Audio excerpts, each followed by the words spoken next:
Stranger Things Season 4 established one thing quite clearly, and it was the fact that the kids have grown up, and so have their problems. The latest season saw the group face off against one of the most terrifying villains on the show so far, and today we'll be talking about the idea behind Vecna. Let's dive right into it. First and foremost, we'll discuss an interesting interview. BAFTA Best Makeup Artist winner Barrie Gower was brought on to create Vecna with the power of SFX. The MUA is credited with creating some truly spectacular specimens on The Witcher. He's also the one behind the Night King's terrifying visage on Game of Thrones. It was these projects from his portfolio that helped Gower land the contract for Vecna, and we think this bone-snapping, eye-gouging horror of a villain was his best work yet. Let's dive into the thought process behind the bad guy that makes Demogorgons look like angel puppies, starting with the reaction to Vecna. When the interviewers congratulated Barrie on succeeding in making Vecna extremely creepy, he shared that the villain had been a couple of years in the making, and so, when the season finally dropped, the team was just overwhelmed with the response. Moving on to the influence behind the costume. Barrie was asked how the team came up with the idea of Vecna, who really fits the darker tone of the season. In response, he shared that the Duffer brothers and Ian Patterson, a producer on the show, had approached him and appreciated his work on the Night King. They'd also been fans of the radiation burn victims he'd created on Chernobyl for HBO. Gower shared that the trio wanted an iconic character for season 4, and he understood it to mean something that's a mix of the work they'd mentioned, like a Night King for Stranger Things, he said. When Barrie was taken on board, his team was also shown some concept art by Michael Meyer, who was in charge of VFX, and so they had blueprints to work on. The SFX artist also shared that Vecna was the first character that the Duffer brothers had created, who they wanted to have a very humanoid form. This hadn't been seen in either of their characters before, not in the Demogorgons, nor in the Mind Flayer, so it was just a creepy novelty. So Gower and his team created a humanoid villain,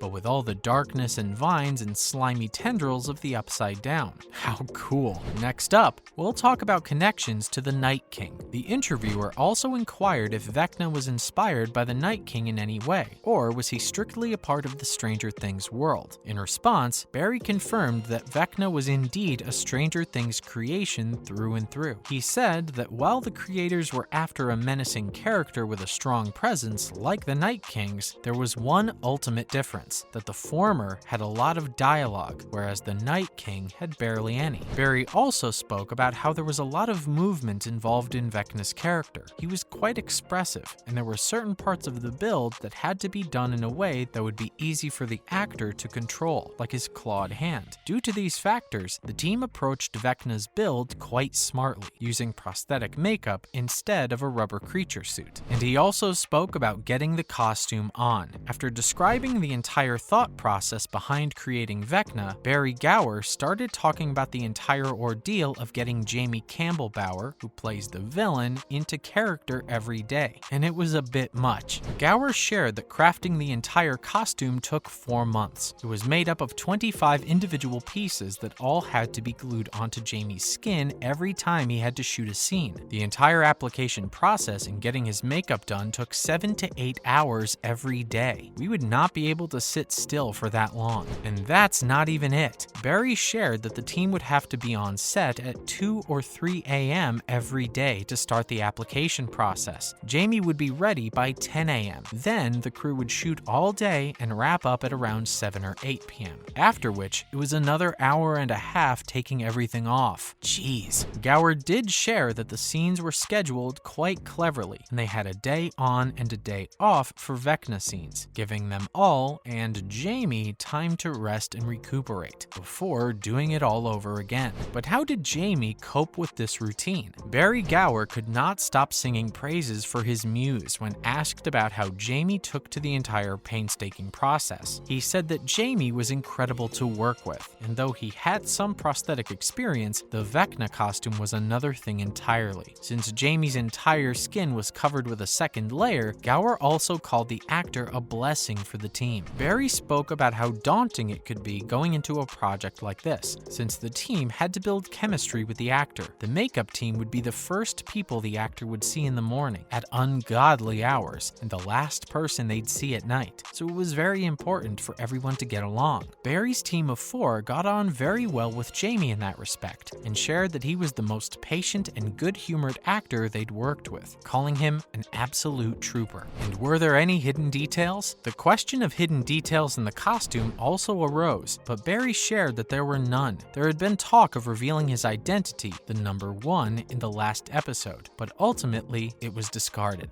Barrie also said that the character was designed in a way that you could never really clock on to his identity. Besides, they had to prioritize functionality over details, since there was a person on the inside who had to be able to move and eat and drink and do his business. To incorporate these things, Gower's team made sure that the costume was free and easy for Jamie to use, even though it was pliable and glued to his skin, since he wore it for like 20 hours a day. He further said that the whole process had been quite technical, so the costume was the most expensive build his team had created for any show or character in their career. He also discussed Vecna being a mix of prosthetics and CGI. Talking about the Duffers' vision for Vecna, Barrie spoke about how Matt and Ross wanted Vecna to be a physical presence on set that could interact with the characters and pull out authentic reactions from them. Vecna's build and makeup was also a nod to 80s nostalgia, as with everything else in the show, and that brought the Duffers back to practical methods. However,